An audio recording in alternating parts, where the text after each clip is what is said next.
Hello friends, myself Rasika Pagaria from Araham College. See, in last lecture we winded about the Mauryan administration, right? In that we studied about the village administration, municipal administration, district administration, provisional administration, feudatory states, crime and maintenance of law and order, justice, expenditure. ये सब अपन ने last lecture में पढ़ लिया था. Today we'll start with the new subtopic, that is the socio-economic and religious life in Mauryan period. मतलब उस वक्त लोगों का सोशल लाइफ कैसा था, रिलीजन कैसा था मौर्यन पीरियड के, ये सारा अपन आज के लेक्चर में पढ़ेंगे. The political unification of India, the creation of strong centralized government, restoration of law and order, opening up of the western trade route by Alexander, measures taken by the Mauryan state for the promotion of agriculture, trade, commerce, industry and craft gave great impetus to economic development during the period. अब क्या है, अभी अपन ने देखा कि there was a political unification in India, right, और सारा everything was centralised, right, the everything was ये सेंट्रलाइज्ड गवर्नमेंट था यहाँ पे, पूरा strict law and order follow हो रहा था यहाँ पे, और वेस्टर्न ट्रेड रूट भी ओपन हो गया था. The western trade route was open by Alexander. Then Mauryas also took measure to promote the agriculture, trade, commerce, industry, crafts, and there was an economic development during this period. अभी देखो अच्छे से economic development but obviously होगी, क्योंकि देखो एक तो international trade route open हो गया है, और मौर्यन स्टेट भी वो लोग भी क्या कर रहे हैं, they are doing promotion for agriculture, trade, commerce and industries and craft industries also. The increased attention paid by the Mauryan state to the laying out and the maintenance of road and waterways led naturally to great expansion in the industry and commerce of India. अपन ने देखा अभी Mauryan state ने क्या किया, उन्होंने proper maintenance of road वगैरह देखा. अब प्रॉपर रोड मेंटेनेंस भी तो हो रहा था, लाइक उसके लिए एक अलग डिपार्टमेंट था उनके पास, जो which is to look after the maintenance of the road and all. इसके लिए उनके पास एक अलग डिपार्टमेंट ही था, नए रोड कंस्ट्रक्ट करना, रोड मेंटेन करना एंड ऑल. एंड वाटरवेज के लिए भी उनके पास एक अलग डिपार्टमेंट था, राइट. तो ये डिपार्टमेंट वाटरवेज का भी क्या करता था, वो अगर एग्रीकल्चर फील्ड में अगर इरिगेशन फैसिलिटी चाहिए किसी फार्मर को, तो उनको इरिगेशन फैसिलिटी वगैरह देते थे, ये सब कुछ चलता था ना. तो इससे क्या हो गया, see maintenance of road and waterways दोनों क्या हो रहे थे, जब ये सब कुछ अच्छे से चल रहा है, तो but obviously there was a great expansion in the industry and commerce of India. There was an great, अभी इंडस्ट्री भी अच्छे से एक्सपांड हो रही थी एंड देयर वाज, और कॉमर्स भी अच्छे से एक्सपांड हो रहा था. तो vastness of Indian agriculture and mineral resources and the extraordinary skill of a craftsman were mentioned with administration by Megasthenes and other Greek account of the period. See, the vastness of Indian agriculture. अभी India agriculture क्या है, अच्छे से चल रहा था और vast भी चल रहा था Indian agriculture, right. Indian agriculture was going on vastly and mineral resources and extraordinary skills, right. और मिनरल रिसोर्सेज का भी डेवलपमेंट का भी काम चल रहा था. मिनरल रिसोर्सेज में क्या कहते हैं, माइनिंग, मेटलर्जी, ये सारे मिनरल्स का भी तो काम चल रहा था उस वक्त. नए नए माइंस देखना, उसके लिए एक डिपार्टमेंट था उनके पास, ये अपन ने पहले भी पढ़ा था. तो एग्रीकल्चर डेवलप हो रहा है, मिनरल रिसोर्सेज, और नए नए एक्स्ट्राऑर्डिनरी स्किल्स के क्राफ्टमैन ये लोग भी आ रहे थे सामने. इससे क्या हो रहा था, एडमिनिस्ट्रेशन और स्ट्रांग हो रहा था. And this everything is mentioned in the Megasthenes and other Greek account of the period, or other Greek account, other Greek books में भी इन सब के बारे में आपको को लिखा हुआ मिला है. Then agriculture, the Mauryan state took great care to promote agriculture. See, the Mauryan state है, the Mauryan state took great care to promote agriculture. It extended agriculture by encouraging the surplus population to settle down at new or abandoned tract for cultivation. Mauryan ने क्या किया, मौर्यन लोग क्या करते थे, बहुत ध्यान से एग्रीकल्चर करते थे। They used to take proper care for doing agriculture and all. कैसे करते थे वो लोग? हाँ, अभी लैंड है आपकी, आपको लैंड टैक्स तो पे करना ही होगा। हाँ, अभी अगर आपका अच्छे से नहीं हुआ है, क्रॉप नहीं आया अच्छे से, तो क्या है, वो अपने आप टैक्स रिड्यूस भी कर देते थे, राइट। 1/4 और 1/6% आपको देना रहता था गवर्नमेंट को यहाँ पे। तो मौर्यन स्टेट क्या करती थी? They used to do agriculture with great care. Okay, तो अभी क्या हो गया?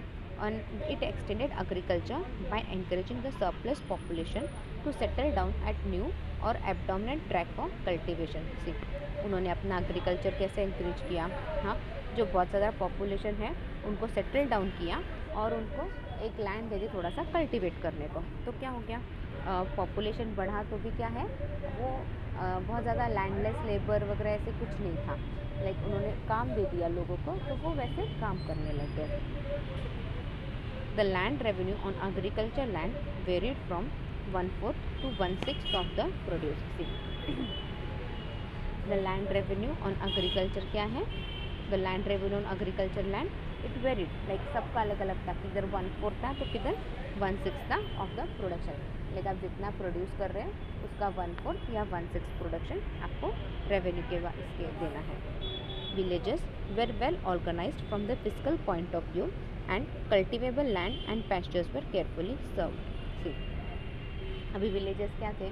तो villages were organised properly, villages अच्छे से ऑर्गेनाइज किए थे एंड प्रॉपर कल्टिवेबल लैंड भी थी वहाँ पे और पैस्चर्स का भी ध्यान रख रहे थे। Among the crop grown in the villages are mentioned rice of different variety, then coarse grain, khudrava, sesame, pepper, saffron, pulse, wheat, linseed, mustard, vegetables and fruits of various kinds and sugarcane. See, among the what happened here? Among the crop grown, उस वक्त क्या क्या crops grow करते थे? Rice grow करते थे different types के। अभी राइस डिफरेंट टाइप्स के आपको लगे ये क्या रहता है? कनी राइस रहता है, बेलगाम बासमती रहता है, बासमती राइस रहता है, इंद्रायणी राइस रहता है। कभी आप ग्रोसरी शॉप में जाओ तो देखो भारी उन्होंने 4-5-6 टाइप्स के राइस लगाए हुए रहते हैं, तो इधर टुकड़े चावल रहते हैं एंड ऑल। तो अलग अलग टाइप के राइस वो लोग कल्टीवेट करते थे। देन कोरस ग्रेन, खुदरावा, आई डोंट नो खुदरावा एक्जैक्टली क्या है। Then sesame, pepper, saffron, pulses, wheat, linseeds, mustard, fruits, vegetables, sugar cane, ये सब कुछ वो लोग ग्रो करते थे। The government set up model farm which were of great use for the improvement of agriculture in the country. अरे बाप रे, देखो जो एग्रीकल्चर डिपार्टमेंट है, जो गवर्नमेंट है, वो लोग क्या करते थे? वो लोग एक मास्टरपीस बनाते थे, मॉडल फार्म बनाते थे, राइट, और लोगों को समझाते थे कितना इम्पोर्टेंट है एंड ऑल, और उसके बेसिस पे एग्रीकल्चर करते थे। तो इससे क्या हुआ? एग्रीकल्चर अच्छे से there was an improvement of the agriculture in the country. धीरे धीरे एग्रीकल्चर अच्छा सा इम्प्रूव होने लग गया। कैसे? अभी अपने पास मॉडल तैयार है ना, कि बाबा अभी अपन कोई भी प्रोजेक्ट लॉन्च करते हैं तो अपने पास क्या रहता है? मॉडल तैयार रहता है, या फिर एक फ्लैट अपन रेडी रखते हैं, लाइक दिखाने के लिए कि आप ऐसा सजा सकते हो, वैसा सजा सकते हो आपका घर बोल के, इतने ऐसे रूम रहेंगे, इतना ऐसे बेड आ जाएगा बोल के, राइट। उस वक्त भी ये था, वैसे मॉडल फार्म उस वक्त भी बनाए जाते थे। See how intelligent this people were. The state maintained cattle farm, stud farms and dairy farms. See, the state used to take the maintenance of, like state made sure ये cattle farms, stud farms, dairy farms ये अच्छे से maintained रहे। Irrigation was the concern of the state as an important source of revenue derived from the water raised levied in accordance with the means of employed. See, irrigation क्या थे? Irrigation पे वो लोग बहुत ज़्यादा ध्यान देते थे, क्योंकि अगर पानी अच्छा मिला तभी तो आपकी फसल अच्छे से आएगी, क्योंकि इरिगेशन अच्छे से, इरिगेशन पे टैक्स देना पड़ता था आपको गवर्नमेंट को, राइट, और क्रॉप अच्छा आया तभी भी गवर्नमेंट को ही फ़ायदा होगा, क्योंकि गवर्नमेंट को ज़्यादा मिलेगा टैक्स के दौर पे। तो ये इरिगेशन इन सब का ध्यान रखा जाता था, क्योंकि it was a source of revenue, it was one of the source of revenue which we get from the water levies in accordance with the means of employed. Grants of land without right of alienation were made to ruler officers. See, अभी जो बहुत गरीब है, कुछ नहीं कर रहे हैं, कुछ नहीं हो सकता, मरने के लिए suicide, they are trying to commit suicide, ऐसे बहुत बार अगर हो सकता है, तब क्या करते थे, गवर्नमेंट उनको लैंड देती थी, जो रूलर ऑफिसर है वो उनको लैंड देता था या फिर कुछ काम देता था, so that they work properly. The village life was build upon the basis of private property, security of life and property, communication and public work. The village life was build on the basis of private property, right? फिर security of life था, communication था and public work property, everything was going on smoothly. Then the next point is the trade route. अभी agriculture को देखो कितना importance दे रहे थे वो लोग, right? अभी I hope वो trade route को भी उतना ही importance they.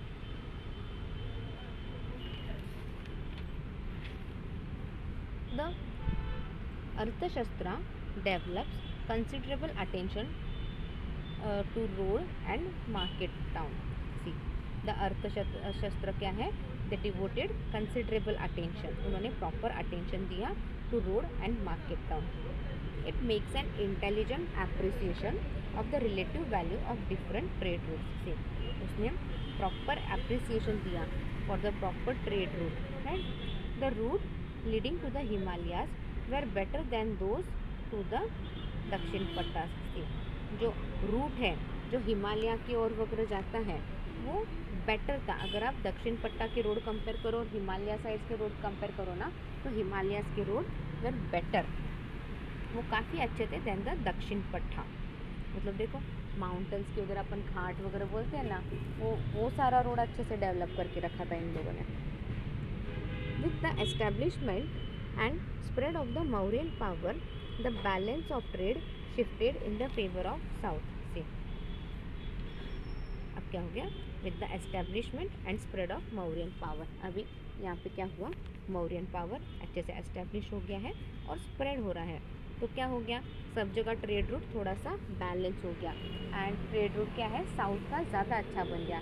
It was favoured in the south, और साउथ का ट्रेड रूट ज़्यादा बेटर हो गया था उसको.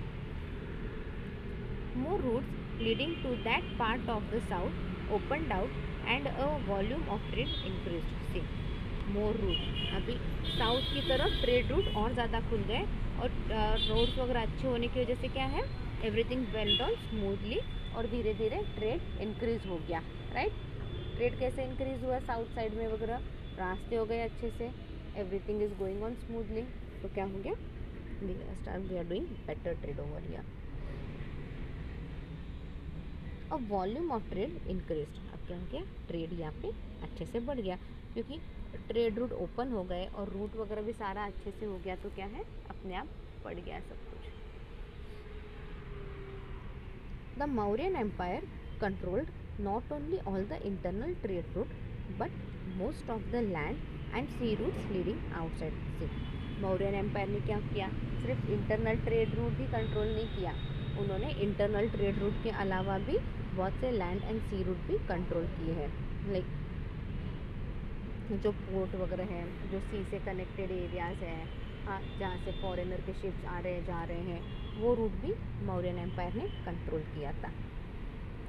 The royal highway from the north west to Pataliputra was considered an important one. See, the royal highway, उस वक्त आपने यहाँ पे बोलते हैं ना अपन मुंबई पुणे नेशनल हाईवे, उस वक्त का ये रॉयल हाईवे था जो नॉर्थ वेस्ट टू पाटलिपुत्र था, पाटलिपुत्र के नॉर्थ वेस्ट साइड में था, was considered as an important one, वो एक इम्पॉर्टेंट था. It has continued to be so through the centuries being popularly known as a Grand Trunk Road. See, वो उस वक्त उस सेंचुरी का वो इतना अच्छा रोड था और सब कुछ इतना अच्छे से चल रहा था, उसको वो इतना पॉपुलर हो गया था by the name of grand Trunk road. It became popular by the name Grand Trunk Road. Megasthenes refers to government officers in charge of road and record how signs board were set up at interval of indicating turning and distance. Okay, Megasthenes में लिखा हुआ है, उसमें refer किया है उन्होंने government के बारे में, गवर्नमेंट ऑफिसर्स के बारे में, किस तरह से वो रोड वगैरह चेंज करते थे, नए नए रोड्स निकालते थे और हर जगह कैसे साइन बोर्ड्स लगाते थे. On interval, on certain intervals they used to put the signs board, ताकि and that signs board use to indicate कि बाबा यहाँ पे टर्निंग पॉइंट है, this destination is this at the 5-6 kilometre पे ये डेस्टिनेशन आने वाला है। जैसे अपन देखते हैं ना, अगर आगे पेट्रोल पंप है तो वहाँ पे पेट्रोल पंप का साइन रहता है कि बाबा फ्यूल पॉइंट वगैरह बोल के। हाँ, फूड मॉल है तो साइन रहता है फूड मॉल वगैरह। अभी स्कूल है तो साइन रहता है। तो उस वक्त भी ये ऐसा ही था, that indicated turning point and distance, इन सब के बारे में अपने को इन्फॉर्मेशन मिलती थी। He also refer to the royal road from the north west to Pataliputra as a road existing in early times. See, एक रॉयल रोड था, अपन ने अभी पढ़ा ना, वही उसी के बारे में उन्होंने बोला है। This was the royal road from the north west to Pataliputra. The route was immemorable antiques which connected India with Babyloni were for the most part far more frequented, more important and better development। See, अब ये जो पाटलिपुत्र के अपन बोल रहे हैं ना, north west में एक रूट जाता था, ये इंडिया को कनेक्ट करता था विथ बेबीलोन। हाँ, and it was one of the उस वक्त का most important at far more frequently, और अच्छे से डेवलप करने के लिए वो ज़रूरी था। They converged on Seleucia on the Tigris, the great political and commercial city of the Seleucus one। अभी सिलाकेसिया थी और they converged, अभी उन्होंने कन्वर्ज किया जो सिलिकिया ऑन द ट्रिग्री, और ये क्या था, it was great important as per the political and commercial point से ये city of Seleucus was more important. The eastern capital of that king and his successor, the inhabitant of the Babylon's premises, Tamrapatli on the east coast and Broch and Sopara on the west coast, were the most important seaport of India in those times। See, उस वक्त India के important sea routes कौन से थे, उसके बारे में उन्होंने बोला है। इंडिया के इम्पोर्टेंट सी रूट्स के बारे में यहाँ पे बोल रहे वो लोग। एक तो था eastern capital of that king, और उसके सक्सेसर का क्या था, तमलुक जो ईस्ट कोस्ट पे था, Broach and Sopara on the west coast. ये जो कोस्ट के नाम वगैरह बोल रहे हैं उस वक्त, ये they were the most important at that time.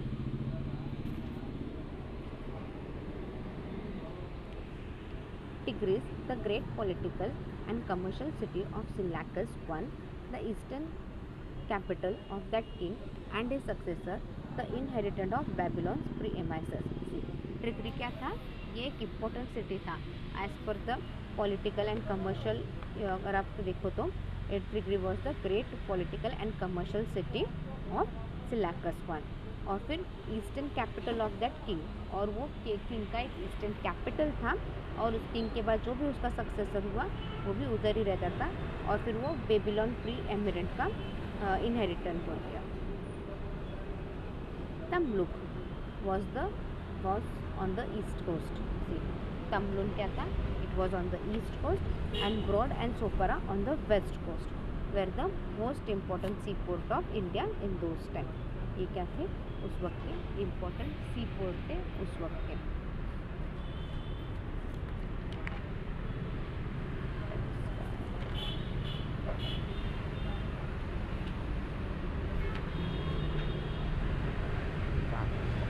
Okay, we'll wind up our lecture here. In next lecture we'll be studying about the trade point। Meanwhile, read the topic well.